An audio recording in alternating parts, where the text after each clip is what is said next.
Now we'll talk about the peripheral vascular system and lymphatics. A vast network of arteries and veins delivers blood to and from every cell in the body.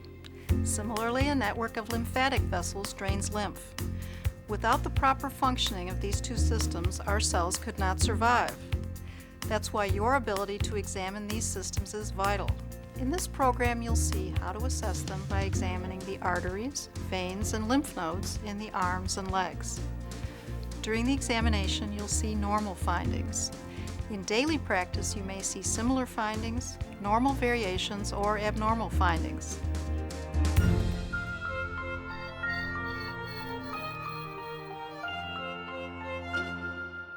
Before examining the peripheral vascular and lymphatic systems, consider their anatomy. The vascular system consists of vessels that transport fluid, such as blood or lymph. It consists of arteries, veins, and lymphatic vessels. Arteries carry oxygenated blood from the heart to all body tissues.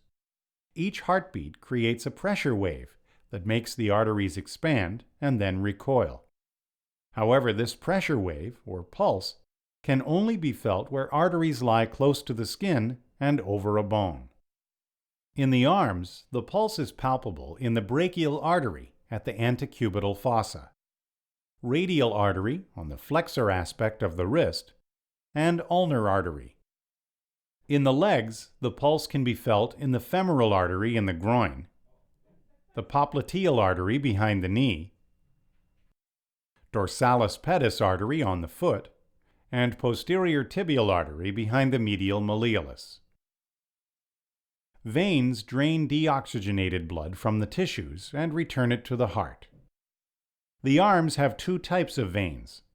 Superficial veins lie in subcutaneous tissue and transport most of the venous return. Deep veins are wider and have thinner, more elastic walls than their companion arteries. The legs have three types of veins. Deep leg veins, such as the femoral and popliteal veins, conduct most of the venous return and have the same names as the arteries they accompany. Superficial leg veins include the great saphenous vein, which runs from the foot to the groin on the inside of the leg, and the small saphenous vein, which runs from the foot to the knee on the outside. Perforators are veins that join the great saphenous vein with deep veins on the medial side of the calf. The lymphatic system is a separate vessel system that returns excess fluid from tissue spaces to the bloodstream. Along these vessels lie lymph nodes, which are small oval clumps of lymphatic tissue that form a key part of the immune system. In the antecubital fossa, the epitrochlear nodes drain the hand and lower arm. In the groin, the inguinal nodes drain most of the legs, external genitalia, and anterior abdominal wall.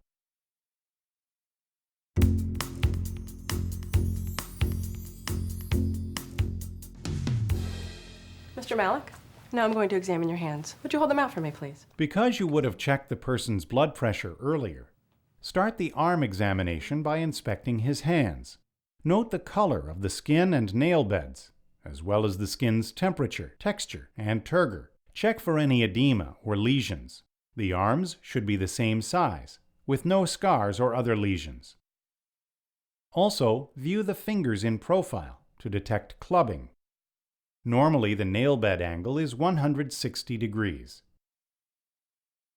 Okay, great. Now I'm going to feel both of your pulses. During palpation, assess the radial pulses, noting their rate and rhythm. Grade the pulse amplitude on a 4-point scale, in which 3+ is a bounding pulse, 2+ is normal, 1+ is weak, and 0 is absent. Next, palpate the brachial pulses in the antecubital fossa, just medial to the biceps tendon. They should be equal bilaterally.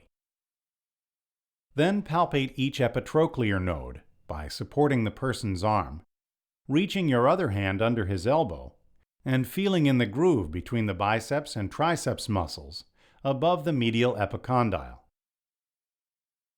Normally, the epitrochlear node is not palpable. Repeat the procedure on the other arm. Okay, great. Now I'm going to check the arteries in your hands. Finally, perform the modified Allen test to assess radial and ulnar artery patency, with the person's palms up.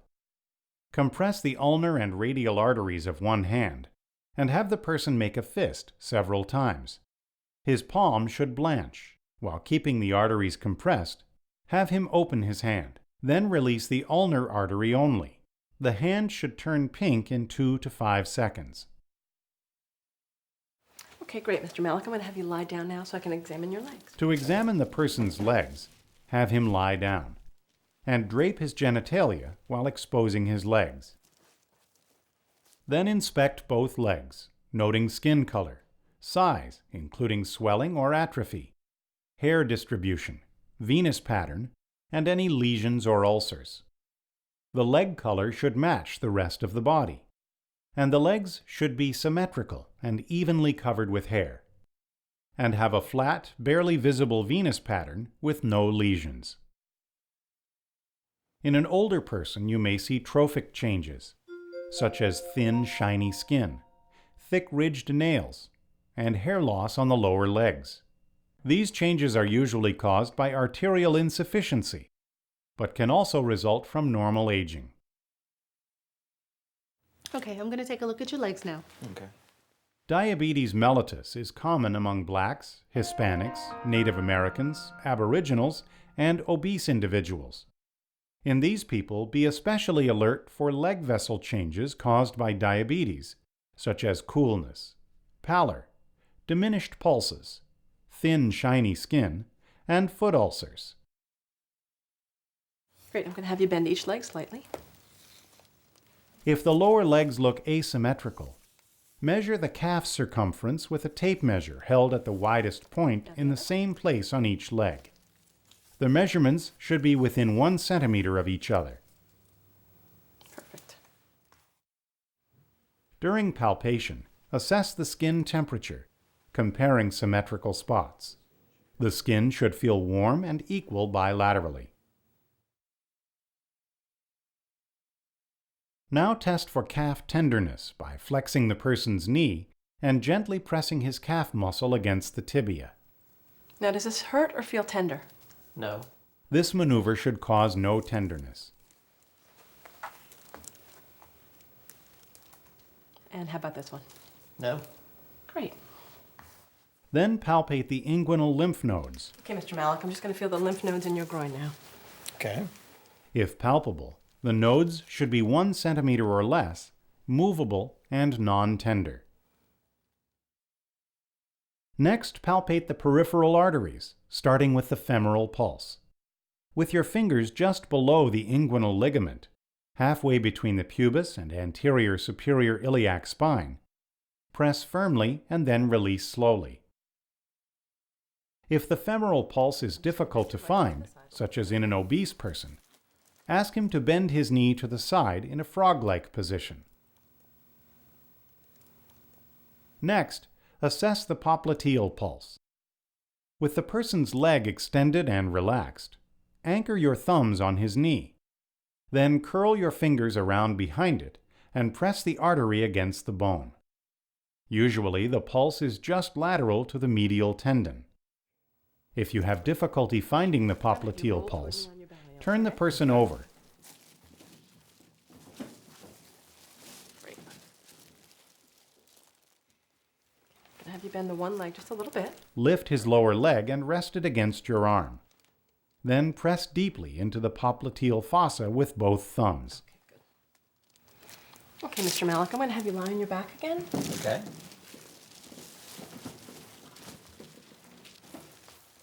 Great. For the posterior tibial pulse, curve your fingers around the medial malleolus and press gently. You should feel the pulse in the groove between the malleolus and Achilles tendon.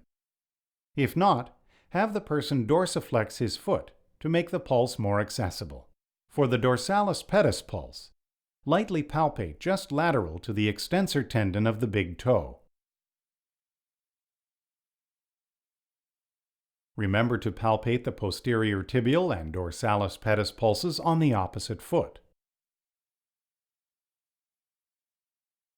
All pulses should feel regular, 2+ in amplitude, and symmetrical bilaterally. Okay, great. Now I'm just going to check for swelling, okay? Next, check for pretibial edema. Firmly depress the skin over the tibia or medial malleolus for 5 seconds and then release it. Normally, your finger should leave no indentations or pits.